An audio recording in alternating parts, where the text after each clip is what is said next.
राम जय।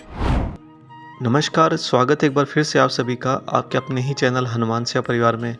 आशा करते हैं कि परम प्रभु श्री हनुमान जी और पूजनीय बाबा नीम करोली महाराज जी आप सभी भक्तों के जीवन पर असीम कृपा सदैव बनाए रखें।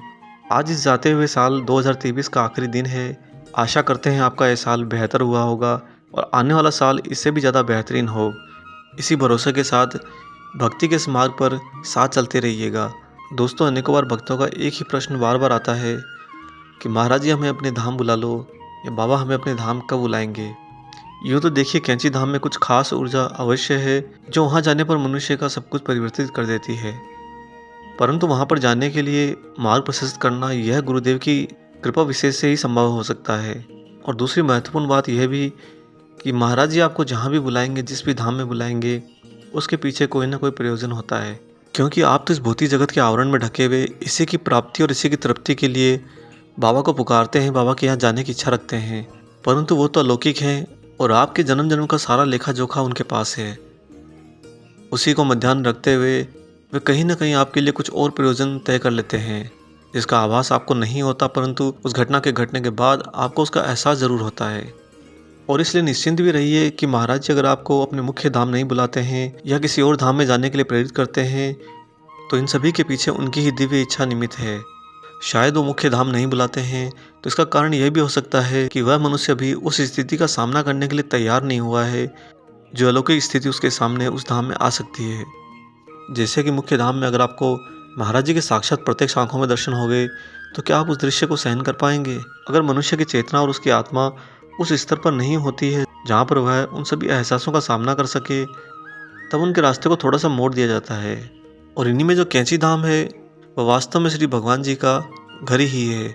वहाँ पर जाकर हर मनुष्य, हर प्राणी को, सिर्फ मनुष्यों को ही नहीं, पशु पक्षी चिड़ियाओं को भी अलौकिक ऊर्जा की अनुभूति अवश्य होती है। आज की इस वीडियो की घटना से आप ये भलीभांति समझ जाएंगे कि बाबा महाराज जी कैंची धाम किस तरह से बुलाते हैं और उसके पीछे क्या प्रयोजन होते हैं, या थोड़ा विलम्ब भी होता है तो उसका क्या पर्याय होता है।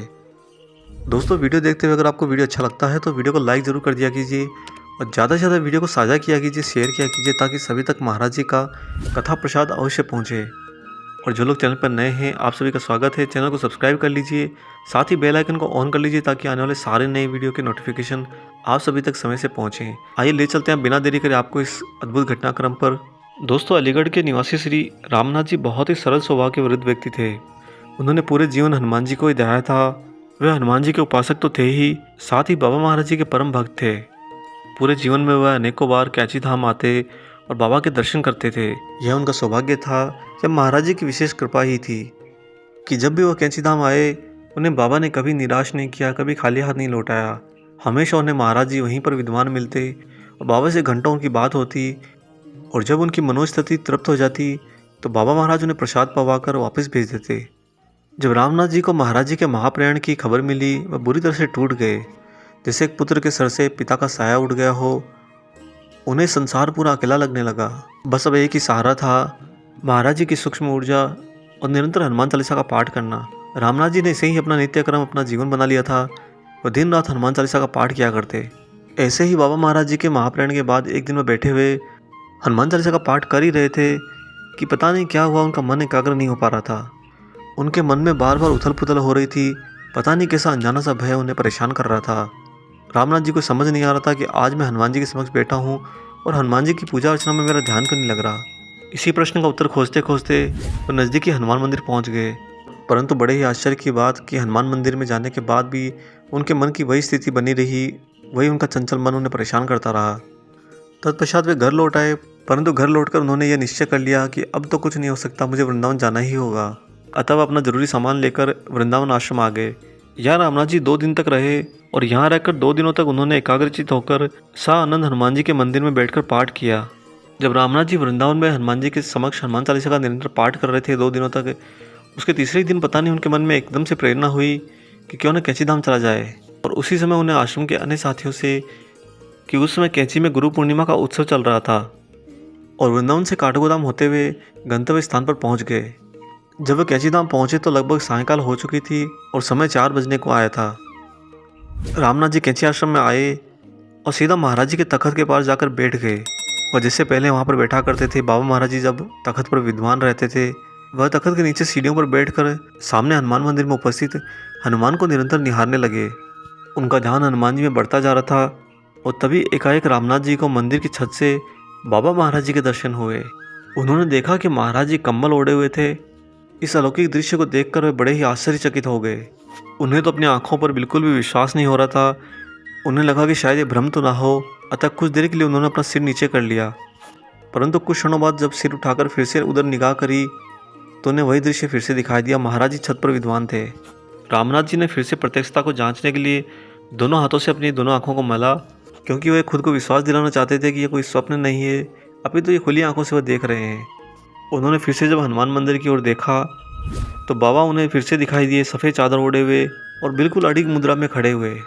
रामनाथ जी को एकाएक पता नहीं क्या हुआ, उन्होंने अपनी नज़र वहाँ से हटा ली और किसी विचार में खो गए। और जब उस विचार से बाहर आए और उन्होंने पुनः मंदिर की ओर दृष्टि डाली तो इस पर महाराज जी वहाँ पर कम्बल ओढ़े खड़े थे। बाबा महाराज जी ने सफ़ेद चादर में और कम्बल के रूप में उन्हें द्विदर्शन की अति कृपा का सौभाग्य प्रदान किया।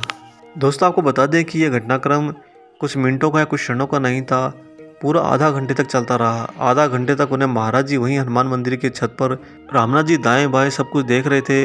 सब कुछ जो भौतिक जगत का है वो उन्हें प्रत्यक्ष दिखाई दे रहा था और उसी के बीच उन्हें अलौकिक महाराज जी हनुमान मंदिर की छत पर खड़े हुए दृढ़ता से कमर पर हाथ रखे हुए उन्हें दर्शन दे रहे थे। तब रामनाथ जी खड़े हुए और मुख्य द्वार की ओर चलने लगे और इस बार जब उन्होंने मुड़कर उस मंदिर की ओर देखा तो महाराज जी अंतर्ध्यान हो चुके थे। इस प्रकार बाबा ने करीब आधा घंटा तक रामनाथ जी को निरंतर दर्शन दिए। रामनाथ जी को यह समझते बिल्कुल देर न लगी कि महाराज जी ने उन्हें वृंदावन क्यों बुलाया था। उनके मन को हिलाकर उन्हें किसी बहाने से वृंदावन बुलाना और वृंदावन में 2 दिनों तक प्रभु श्री हनुमान जी का निरंतर पाठ करवाना, जिससे उनकी चेतना का बल उस स्तर पर आ सके कि वे महाराज जी के प्रत्यक्ष दर्शन को भी सहर्ष स्वीकार कर सकें, उसका सामना कर सकें। हो सकता है कि वह सीधा कैंची धाम जाते और महाराज जी के ऐसे दिव्य दर्शन से वह अपने बुद्धि का संतुलन खो देते या विकसित अवस्था में पहुंच जाते। बाबा महाराज जी के लिए प्रकृति भली भांति जानती है कि उनका हनुमत स्वरूप का जो ऊर्जा का स्वरूप है वह अगर प्रकाशित होकर प्रत्यक्ष में आ जाए तो मनुष्य उसके सामने टिक नहीं पाता। इस घटना से यह भी साफ होता है कि अगर महाराज जी आपको कैंची धाम नहीं बुलाते हैं तो इसके पीछे बाबा महाराज जी का ही कोई न कोई प्रयोजन होता है। आप बस हनुमान जी को जपते रहिए, बाबा महाराज जी को स्मरण मन में रखिए, उन्हें हृदय में बसाए रखिए और हनुमान चालीसा का पाठ करिए। हनुमान जी को प्रसन्न करते रहिए। महाराज जी आपसे प्रसन्न तो स्वतः हो जाते हैं। उनके लिए कुछ भी अलग से नहीं करना पड़ता। जो कुछ आपने हनुमान को कहा वो सब कुछ महाराज जी ने आपसे सुन लिया। और यह भी याद रखिए कि महाराज जी अगर आपको कैंची धाम छोड़कर किसी और धाम में बुलाते हैं, चाहे वृंदावन हो, दिल्ली का जौनापुर मंदिर हो या कोई और ऐसा मंदिर जहाँ पर उनकी छवि हो, जिसके निर्माण का प्रयोजन उन्हीं के द्वारा किया गया हो, महाराज जी आपको कहीं भी बुलाएंगे तो उसके पीछे कोई ना कोई प्रयोजन छिपा होगा। और ऐसा भी नहीं है कि महाराज जी सिर्फ कैंची धाम में विद्वान हैं। महाराज जी इन सभी स्थानों पर विद्वान हैं।